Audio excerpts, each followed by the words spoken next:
بسم اللہ الرحمن الرحیم۔ السلام علیکم ناظرین، کیسے ہیں آپ؟ امید ہے آپ سب خیریت سے ہوں گے۔ اگر آج آپ لوگوں نے درود پاک نہیں پڑھا تو برائے مہربانی درود پاک پڑھ لیجئے۔ آج کا ہمارا واقعہ ہے ایک نوجوان اور معمر بزرگ کے درمیان دل کو چھو لینے والی گفتگو۔ جب سے جمعہ کا خطبہ سن کر آیا ہوں، دل کبھی اپنے مولویوں کی سادگی پر ہنسنے کو کر رہا اور کبھی ان کی کم عقلی پر ماتم کرنے کو۔ دنیا کہاں سے کہاں پہنچ گئی، اور یہ ابھی اپنے دوست جو عمر میں مجھ سے بڑے ہیں، جس کو پیار سے بابا کہتا ہوں، بات سنو۔ آج کچھ پریشان ہوں، بات سمجھ نہیں آ رہی۔ یار بابا دیکھو نا، یہ مولوی کیسی باتیں کرتے ہیں، پھر آپ لوگ کہتے ہو کہ ان کا مذاق نہ اڑائیں، تو اور کیا کریں بابے او بابے۔ یار آج مولوی کہہ رہا تھا کہ قیامت کے دن ہر انسان کے اعمال کی تختیاں اس کی گردن میں ڈالی ہوئی ہوں گی، تو بابے نے حیرانگی سے مجھے دیکھا۔ یار بابے بتاؤ نا، یہ کیا بات ہوئی؟ اگر ایک آدمی کی 70 سال عمر ہوئی تو کتنی بڑی اور لمبی تختی اس کے گلے میں ہوگی، سوچو نا۔ میری ہنسی نکل گئی۔ اور اگر کسی کی عمر 100 200 سال ہوئی تو اس کی تختیاں تو ہا ہا ہا۔ یار حد ہے۔ بابے کا چہرہ سرخ ہو گیا۔ بولا تم مولوی پر ہنس رہے ہو یا اس تختی کی بات پر؟ جہاں تک تختی کی بات ہے تو یہ قرآن کی آیت ہے، تم آیت پر ہنس رہے ہو۔ میں گھبرا گیا اور جلدی سے کانوں کو ہاتھ لگائے کہ مجھے پتا نہیں تھا، لیکن بابے یہ کوئی ریشنل تو۔ بابے نے ہاتھ کے اشارے سے مجھے روک دیا اور بولا 100% ریشنل بھی ہے اور لوجیکل بھی۔ سنو، قرآن مجید کی اس آیت میں کچھ یوں ارشاد ہے، ترجمہ: اور ہم نے ہر آدمی کے نامہ اعمال، یعنی اس کے انجام کی بھلائی یا برائی کو اس کی گردن میں لٹکا رکھا ہے، اور ہم اس لکھی ہوئی چیز کو اس کے لیے قیامت کے دن نکال لیں گے، جسے وہ کھلی ہوئی کتاب کی طرح پائے گا۔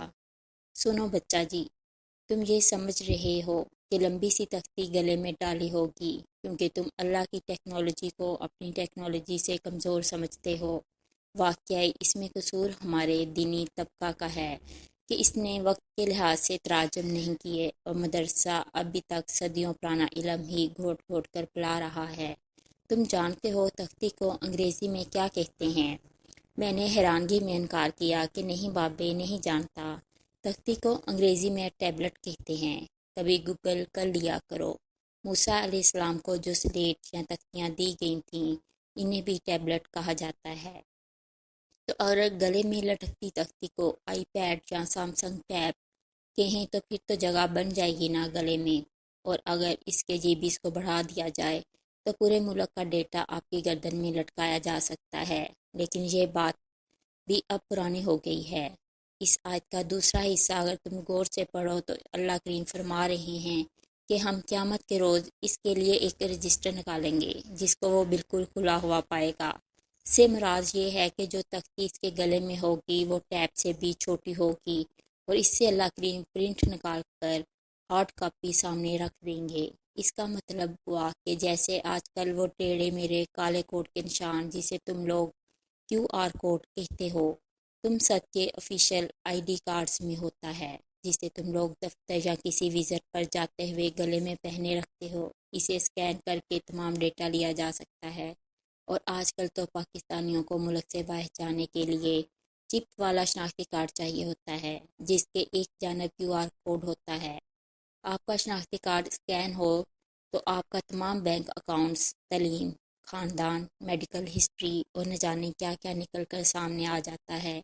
میرا منہ کھلا رہ گیا۔ اس نے میری ٹھوڑی کو اوپر کی جانب زور دیتے ہوئے منہ بند کرایا اور اپنی گفتگو جاری رکھتے ہوئے بولا، چلو تھوڑی دیر کو ہم ٹیبلٹ کو اصل تختی سمجھ لیں۔ تو تمہارا 200 GB کا موبائل فون، جس میں تمہاری ساری 2 نمبریاں، fraud, bank account, reports, e mails, family details, تصاویر، بلکہ نہ جانے کیسی کیسی تصاویر ہوتی ہیں۔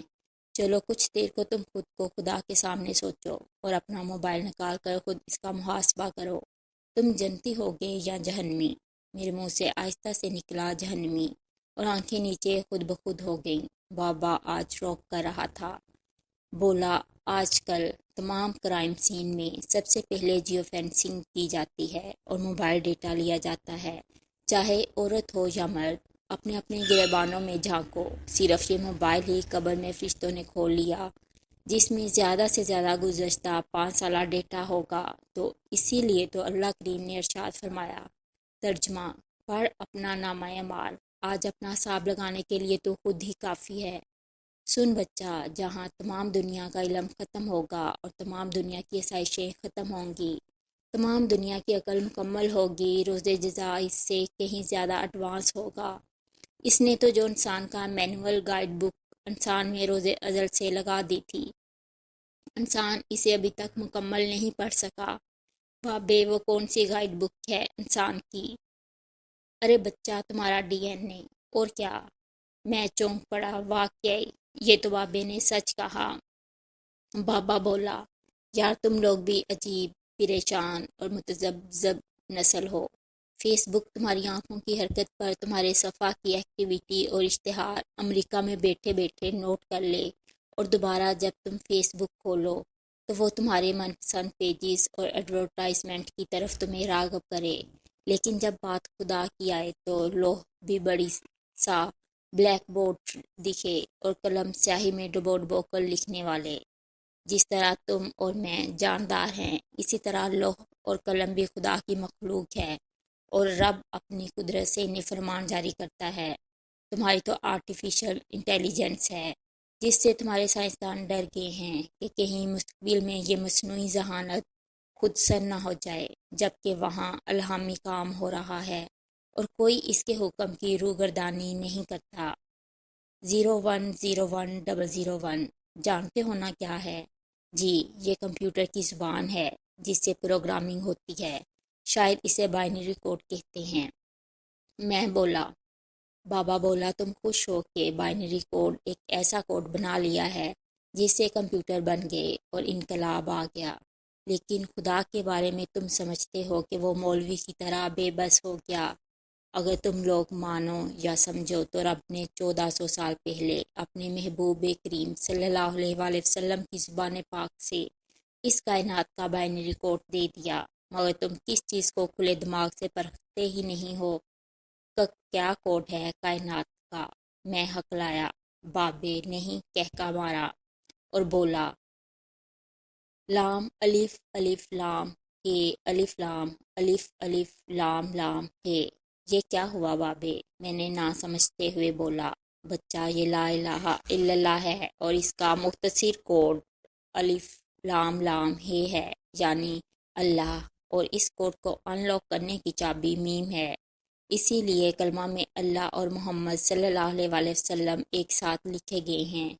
یہ جو سارے بزرگ کلمہ کا ورد کراتے ہیں تو آپ کو اس ریدم میں شامل کرتے ہیں نا، جس کا فیبرکس کلمہ نے بنایا ہے۔ یہ لام قلم میں بھی ہے، لوح میں بھی، سدرۃ المنتہا میں بھی، جبرائیل، میکائیل، اسرافیل، عزرائیل، حتیٰ کہ ابلیس میں بھی ہے۔ اور میم کی کیا بات ہے؟ عرش پر محمود، آسمان میں احمد، کائنات میں محمد صلی اللہ علیہ وآلہ وسلم۔